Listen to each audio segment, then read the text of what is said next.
यहाँ मौजूद है। आप लोगों ने इनका एक्शन कल भी देखा, आज भी देखा।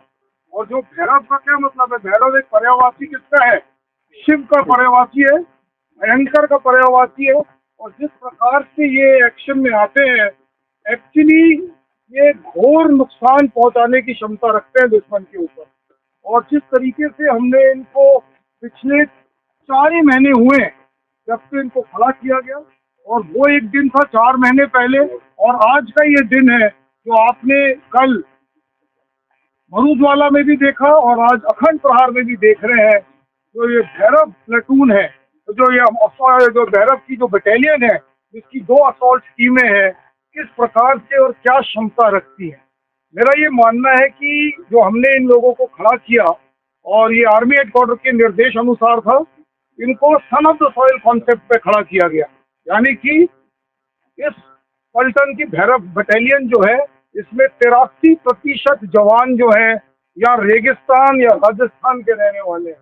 तो ये इस इस जमीन के कण से वाकिफ है, और इस एरिया में इतने भली भांति समाज आते हैं कि जो ये आउटपुट निकालते हैं, मेरा ये मानना है कि जिस प्रकार से ये लोकल यहाँ के रिक्रूटेड फौज है, पहली बात। दूसरा, इनके पास नए औजार, नई तकनीकी इक्विपमेंट से ये लोग लैस हैं। तो जिस प्रकार से ये दुश्मन के ऊपर बरस सकते हैं दिए हुए किसी भी टास्क पर, इनका जो टास्किंग ऑर्डर है वो एक घातक प्लेटून जो कि एक इन्फेंट्री बटालियन में होती है, और जो हमारी एसएफ बटालियंस हैं उनके बीच की इनकी हरकत रहती है। इनका तभी इनको लाइट कमांडो बटालियन का ओहदा दिया गया है, और एक लाइट कमांडो बटालियन के चलते ये जो भैरव बटालियन है, ये tactical level multi domain tasking कर सकती है। टैक्टिकल लेवल पर मल्टी डोमेन टास्किंग का अंजाम भली भांति कर सकती है। और मुझे आज ये बताते हुए बहुत खुशी हो रही है कि ये जो भैरव बटालियन, जिसका नॉमेनक्लेचर नंबर 2 भैरव बटालियन है, ये 12 कोर का एक हिस्सा है, और 4 महीने पहले इन्हें खड़ा किया गया था। और आज इस एक्सरसाइज के माध्यम से, अखंड प्रहार के माध्यम से इन्हें ऑपरेशनली वैलिडेट किया है, और ये हर एक प्रकार के ऑपरेशन को अंजाम देने के लिए पूरी तरीके से सक्षम है, और एक प्रभावशाली तरीके से दिए हुए टास्क को अंजाम को एक सफलतापूर्वक अचीव करते हैं। तो एक नई integrated all arms brigade group को खड़ा किया गया है। उसके सैनिक आपके सामने इस तरफ है, और जिस इक्विपमेंट के साथ ये रुद्र ब्रिगेड लैस है वो भी यहाँ सामने खड़ा है।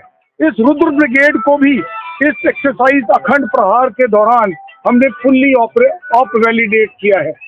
और मैं यहाँ पर एक चीज बोलना चाहूंगा कि ये जो रुद्र ब्रिगेड है, इसको infantry, armoured, mechanized infantry, artillery, air defence artillery, engineer, इन सब के इमदादी दस्तों को एक साथ मिलाकर अंजाम देने के लिए तैयार किया गया है।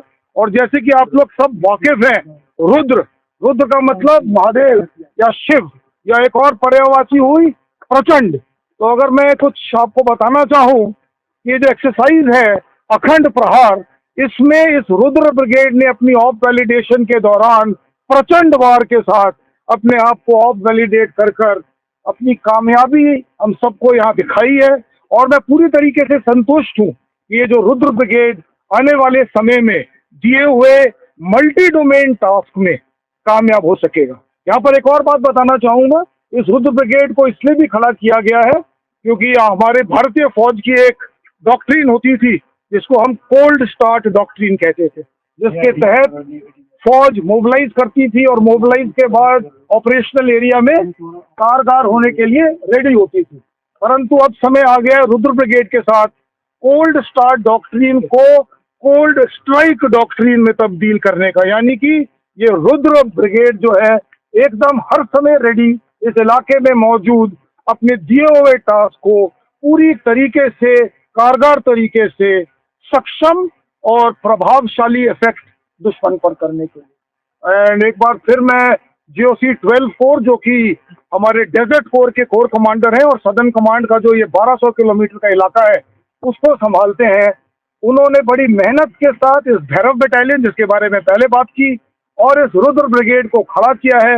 मैं सराहना करना चाहता हूं जीओसी 12 कोर का, उनके तमाम कमांडर्स का, जिन्होंने बड़ी मेहनत से पिछले 2 महीने में आज इस अंतिम चरण अखंड प्रहार में जो हमें आज ये अपनी लैंड मनूवर्स दिखाए, उससे मैं फुल्ली संतुष्ट हूँ और कॉन्फिडेंट हूँ कि आने वाले समय के लिए हमारी जो 12 कोर यानी डेजर्ट कोर है पूरी तरीके से ऑपरेशनली रेडी है।